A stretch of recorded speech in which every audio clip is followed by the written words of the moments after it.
bienvenue dans un voyage sans retour vers les recoins les plus sombres de notre existence. Il existe des lieux qui, par nature, devraient être des havres de paix et de repos éternel, mais ceux qui marchent entre les tombes savent que le silence du cimetière n'est qu'un masque. Aujourd'hui, nous déterrons des récits qui défient la logique, des événements gravés dans le marbre froid qui ont poursuivi les témoins jusqu'à la folie. Si vous osez écouter ce que la terre tente de cacher, préparez-vous. Éteignez les lumières, faites silence et plongez dans ces 10 chroniques d'horreur réelle. Histoire 1. La pierre tombale qui tremblait pendant une messe des morts à Burgos. Le froid dans la province de Burgos a une manière bien à lui de glacer jusqu'aux os, surtout quand on se trouve à l'intérieur d'une vieille église entourée d'un cimetière centenaire. C'était en novembre, le mois des morts, et la paroisse était bondée pour la messe de requiem d'un homme qui, selon les mauvaises langues, n'avait pas quitté ce monde en paix avec lui-même. L'encens flottait lourdement, se mêlant à l'odeur de cire brûlée et d'humidité. Au centre du temple, juste au-dessus de la crypte familiale, se trouvait la dalle de pierre calcaire, lourde et usée par les siècles. Pendant la lecture de l'Évangile, un son sourd, un grondement profond, commença à émaner du sol. Au début, les fidèles pensèrent à un camion passant sur le chemin voisin ou peut-être à un léger tassement de la structure. Mais le bruit n'était pas constant, il avait un rythme, comme si quelque chose frappait régulièrement d'en bas. Le prêtre, un homme endurci par des décennies de service, tenta d'ignorer la vibration, mais au moment de la consécration, la pierre se mit à trembler visiblement. La poussière des siècles sautait des rainures du marbre. Les chandeliers posés sur la pierre se mirent à tinter avec un bruit métallique qui hérissait la peau. Les personnes présentes, paralysées par une terreur ancestrale, observaient la lourde dalle de plusieurs centaines de kilos s'agiter comme si l'occupant de la fosse se réveillait d'un sommeil agité. Ce n'était pas un tremblement de terre, car le reste de l'église demeurait immobile. Seule cette pierre, ce morceau de roche scellant le destin d'une lignée, était possédé par une énergie violente. Le tremblement s'intensifia juste au moment où le curé éleva l'hostie. Certains jurèrent avoir entendu un gémissement étouffé, une voix n'appartenant pas à ce plan, suppliant ou maudissant depuis l'obscurité absolue. Les bancs de bois craquaient et les gens commencèrent à reculer vers les portes, mais la peur les maintenait enchaînés à ce spectacle macabre. Soudain, quand le prêtre prononça les derniers mots de la bénédiction et que elle, Amen, résonna sous les voûtes gothiques, le tremblement cessa net.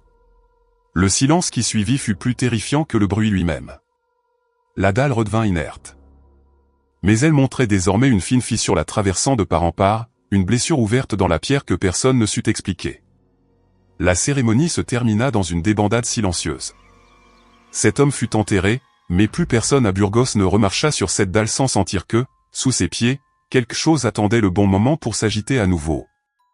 Si cette histoire vous a laissé sans voix, n'oubliez pas de vous abonner et de laisser un like. Votre soutien nous permet de continuer à déterrer les secrets les plus sombres de ce monde. Histoire 2. L'enfant qui laissait des traces de terre dans un mausolée en Floride. Au cœur d'un cimetière historique de Floride, où l'humidité et la mousse espagnole pendent des chaînes comme des linceuls, se dresse un mausolée de marbre blanc appartenant à l'une des familles les plus influentes du siècle dernier. La structure est une forteresse de solitude, scellée par une porte de bronze qui ne s'ouvre que pour recevoir un nouvel occupant. Pourtant, le gardien de nuit, un homme nommé Elias qui avait 20 ans de métier, commença à remarquer quelque chose défiant toute explication physique. Chaque matin, lors de sa ronde d'inspection, il trouvait de petites empreintes de terre fraîche sur le sol de marbre immaculé à l'intérieur du mausolée. Le plus inquiétant n'était pas seulement que la porte restait verrouillée et les seaux de cire intacts, mais que les empreintes appartenaient à un enfant de moins de 5 ans. C'étaient des pas clairs, marqués par une terre noire et humide qui ne correspondait pas au terrain sablonneux des environs, mais à la profondeur des fosses ouvertes. Elias décida d'installer une caméra de sécurité, mais il n'obtint que de la statique et des ombres floues semblant jouer dans les coins de l'image. Une nuit, armé de courage, il resta à surveiller derrière les vitres renforcées. À mesure que la lune atteignait son zénith, une odeur de terre mouillée envahit l'air. À l'intérieur du mausolée, alors qu'il n'y avait personne, les empreintes commencèrent à apparaître une à une, comme si un être invisible marchait d'un pas lourd et sale. Les pas avançaient depuis le centre de la pièce, contournant les urnes des adultes, avec une hésitation presque joueuse. Elias observait, le cœur battant à tout rompre. Les empreintes s'arrêtaient toujours au même point, devant un cercueil de bronze scellé, celui du fils cadet de la famille, décédé des décennies plus tôt dans un tragique accident. Là, les traces s'accumulaient, comme si l'enfant restait debout, attendant que quelqu'un ouvre le couvercle de l'extérieur. À l'aube, la terre était toujours là, mais lorsqu'on tentait de l'analyser, elle se désintégrait en une poussière fine sentant les fleurs pourries. La famille refusa d'ouvrir le cercueil, craignant ce qu'elle pourrait trouver. Elias démissionna la semaine suivante, affirmant que dans ses rêves, il entendait un rire enfantin venant d'en dessous du marbre, demandant la permission de sortir jouer. Les empreintes continuent d'apparaître chaque fois que l'humidité de la Floride devient insupportable, rappelant à tous que certaines portes, même scellées, ne peuvent retenir ce qui se trouve à l'intérieur. Histoire 3 ou le cercueil qui ne fut jamais enterré à Durango. Dans les terres arides et mystérieuses de Durango, au Mexique, il existe un récit que les vieux fossoyeurs ne racontent qu'à voix basse. Il s'agit d'un enterrement qui eut lieu dans les années 40, celui d'un étranger arrivé au village avec un regard chargé de secrets et une fortune d'origine inconnue. À sa mort, le village décida de l'inhumer rapidement, mais la terre elle-même semblait rejeter son corps. Le jour des funérailles, 6 hommes robustes transportaient le cercueil en bois de chêne, qui devint soudain si lourd qu'ils durent utiliser des poulies. En tentant de le descendre dans la fosse, des bruits violents surgirent de l'intérieur de la caisse. C'étaient des grattements frénétiques, comme si quelqu'un utilisait ses ongles pour déchirer le bois de l'intérieur. La panique s'empara de l'assistance, pensant que l'homme était vivant, mais en ouvrant le cercueil sous la surveillance du médecin local, ils trouvèrent le cadavre rigide, froid, et les yeux cousus selon l'étrange demande du testament. Ils refermèrent la caisse et tentèrent à nouveau. À peine les cordes commençaient à descendre qu'un coup sec et puissant secoua le bois. Les bruits se transformèrent en quelque chose de pire, un son de chaîne traînée et un murmure guttural ne pouvant provenir d'une gorge humaine. La fosse commença à s'inonder d'une eau noire et fétide jaillissant des parois de terre, malgré la sécheresse. Les fossoyeurs, terrifiés, lâchèrent les cordes et le cercueil tomba sur le côté. Chaque tentative ultérieure fut interrompue par des phénomènes surnaturels. Des tempêtes de sable surgissant de nulle part, des cordes se rompant comme du papier et des bruits de lutte faisant vibrer le sol. Le curé refusa de poursuivre la bénédiction, alléguant que le lieu n'était plus sacré. Le cercueil resta à la surface pendant 3 jours, et ceux qui passaient près de là assuraient que le bois suait un liquide rouge et que les bruits de lutte interne ne cessaient jamais. Finalement, ils décidèrent de construire une petite niche en ciment au-dessus du sol, car la terre de Durango refusait de s'ouvrir pour lui. Aujourd'hui, cette structure isolée dans un coin du cimetière reste l'objet de légende. On dit que si l'on colle l'oreille au ciment froid, on peut encore entendre l'écho des grattements de cet homme qui, pour une raison divine ou démoniaque, n'a jamais pu trouver son repos sous terre. Histoire 4 la tombe qui reflétait sa propre lumière à USK. Dans le Haut-Aragon. Là où les Pyrénées observent les vallées de leur regard de pierre, se trouve un petit cimetière à USK abritant une anomalie qui déconcerte scientifiques et occultistes. Au milieu des ombres naturelles des cyprès et des dalles de granit, il existe une tombe qui refuse d'être dévorée par l'obscurité. Ce n'est pas un reflet de la lune, c'est une luminescence émanant de la pierre elle-même. La tombe appartient à une jeune femme qui, selon la légende, mourut en attendant un amour qui ne revint jamais de la guerre. Depuis le premier anniversaire de sa mort, les habitants remarquèrent que sa dalle brillait faiblement, même lors des nuits les plus sombres. Ce n'est pas un éclat aveuglant, mais une lumière pâle, bleutée ou violette, qui semble palpiter au rythme d'une respiration lente. Des chercheurs sont venus avec des compteurs de radiation, cherchant des veines de phosphore, mais les résultats sont toujours négatifs. La roche est du granit commun, identique aux tombes voisines qui restent noires comme le charbon. Pourtant, dans l'obscurité totale, la tombe de la Dame de Lumière devient un phare silencieux qui illumine les noms des défunts proches, créant une scène spectrale qui fait fuir les plus braves. Le plus inquiétant se produit lors des éclipses. On dit qu'à ces moments-là, la lumière s'intensifie au point que l'on peut voir des ombres bouger à l'intérieur de l'éclat, des figures semblant entourer la tombe dans une danse silencieuse. Certains pensent que la lumière est la manifestation physique d'une promesse non tenue. Le cimetière de USK est devenu un lieu de pèlerinage pour ceux qui cherchent des preuves du surnaturel, mais y entrer de nuit est une autre histoire. L'air y est nettement plus chaud et le silence est si profond qu'il en devient douloureux. Histoire 5 la lamentation que l'on n'entendait qu'à la fermeture à Guerrero. Guerrero est un état de tradition profonde et d'ombre longue. Dans l'un de ses plus vieux cimetières, le temps semble s'être arrêté entre les croix de fer forgées. C'est là que travaille Don Manuel, chargé de fermer les lourdes portes de fer chaque soir au coucher du soleil. Pendant des années, Manuel remplit son devoir sans incident, jusqu'à une après-midi d'octobre où l'air changea. Juste au moment où le dernier verrou fit, clic, un son déchirant émergea des profondeurs de l'enceinte. Ce n'était pas le vent. C'était une lamentation humaine, une voix féminine chargée d'une angoisse si réelle que Manuel sentit son cœur s'arrêter. Le son commençait doucement, comme un sanglot étouffé, puis montait rapidement pour devenir un cri de désespoir résonnant sur toutes les collines environnantes. Suite de l'histoire 5, Guerrero. Au moment précis où le dernier verrou faisait clic et que les chaînes étaient sécurisées, un son déchirant émergea des profondeurs de l'enceinte. Ce n'était pas le vent sifflant entre les tombes ni le cri des oiseaux nocturnes. C'était une plainte humaine, une voix féminine chargée d'une angoisse si réelle que Manuel sentit son cœur s'arrêter. Le son commençait doucement, comme un sanglot étouffé, mais montait rapidement pour devenir un cri de désespoir résonnant sur toutes les collines environnantes. Manuel, pensant que quelqu'un était resté enfermé par erreur, rouvrit les portes et parcourut le cimetière avec sa lanterne. Il chercha dans chaque mausolée, derrière chaque ange de marbre et dans les fosses fraîchement ouvertes. Il ne trouva personne. Le lieu était désert, plongé dans une quiétude absolue. Mais dès qu'il sortit et verrouilla de nouveau la porte, la plainte revint avec plus de force, comme si l'entité se tenait juste derrière lui, hurlant à travers les barreaux. Le phénomène se répéta nuit après nuit. La lamentation devint une part macabre de la routine du village. Les voisins évitaient de passer devant le cimetière après 6 heures du soir, car ils disaient que le cri ne s'entendait pas seulement avec les oreilles, mais se ressentait jusque dans les os, comme une vibration de tristesse infinie. Certains disaient que c'était l'âme d'une mère cherchant son enfant perdu, d'autres l'écho d'une tragédie oubliée des guerres révolutionnaires. Un groupe de jeunes tenta d'enregistrer le son, mais leurs appareils électroniques tombaient systématiquement en panne à l'approche de la porte. Seule l'oreille humaine pouvait capter l'ampleur de la douleur de cette voix.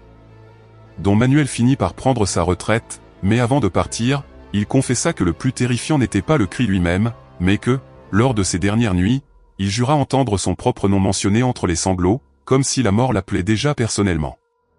L'écho des morts est difficile à ignorer.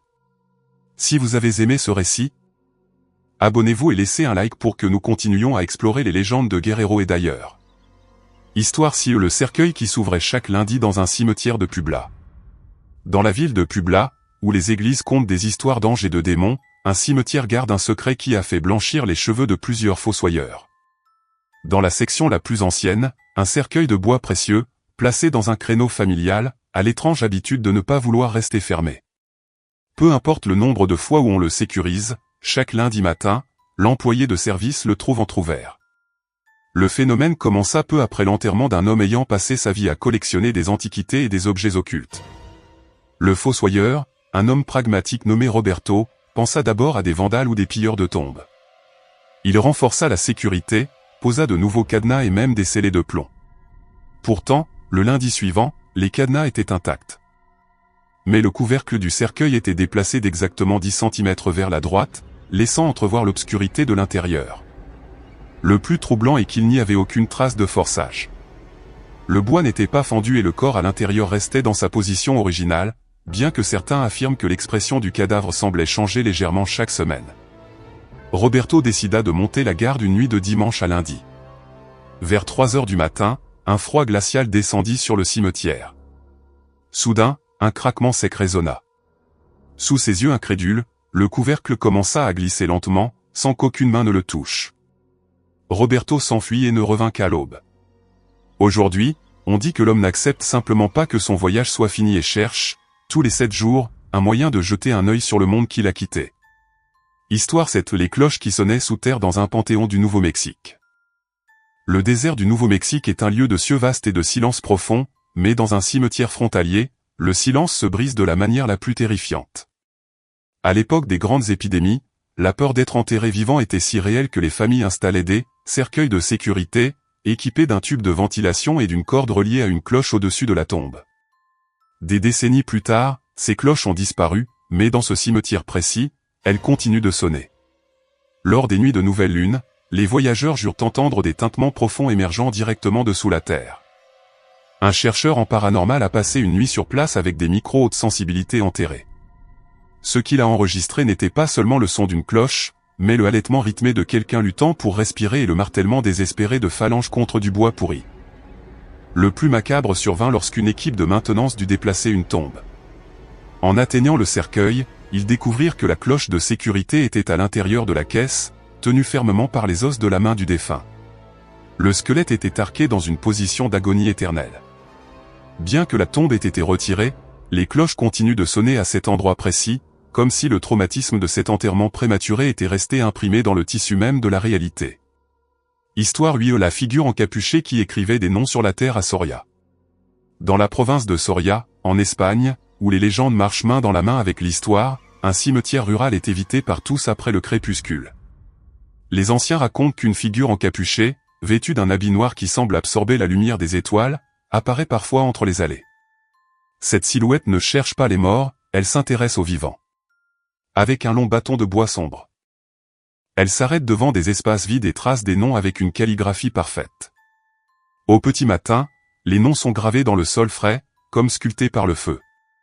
L'horreur est que ces noms correspondent toujours à des villageois en parfaite santé. Dans les années 80, le nom du boulanger local apparut ainsi. L'homme mourut d'une crise cardiaque l'après-midi même. Un jeune sceptique tenta de surveiller le cimetière avec des jumelles thermiques. Il vit la figure, mais son appareil indiqua que l'entité ne dégageait aucune chaleur, c'était une tache de froid absolu. Quand il courut voir le nom écrit, c'était le sien. Terrifié, il quitta le village sur le champ, mais le destin est inévitable, il eut un accident mortel avant de franchir la frontière de la province. Histoire 9. Le mausolée qui respirait au crépuscule en Illinois.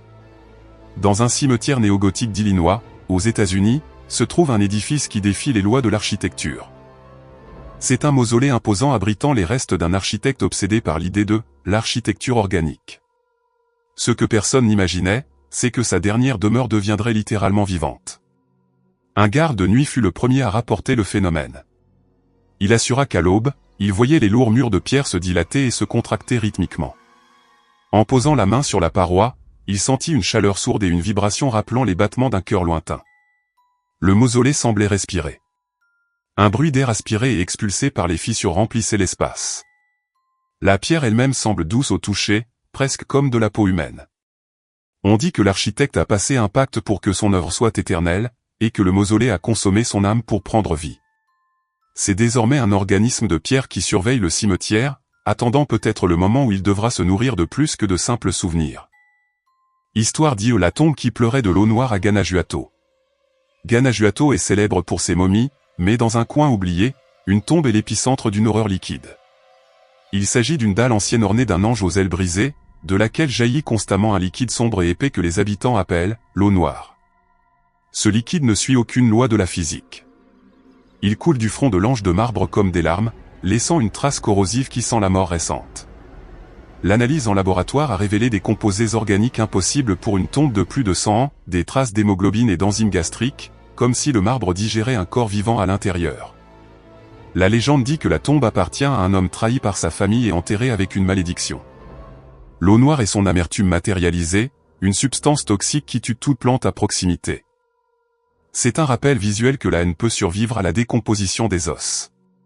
Nous sommes arrivés au bout de notre voyage dans la vallée des ombres. Si ces 10 histoires ont éveillé votre curiosité, abonnez-vous et activez la cloche. N'oubliez pas de laisser un like pour nous soutenir. Laquelle de ces histoires vous a le plus terrifié?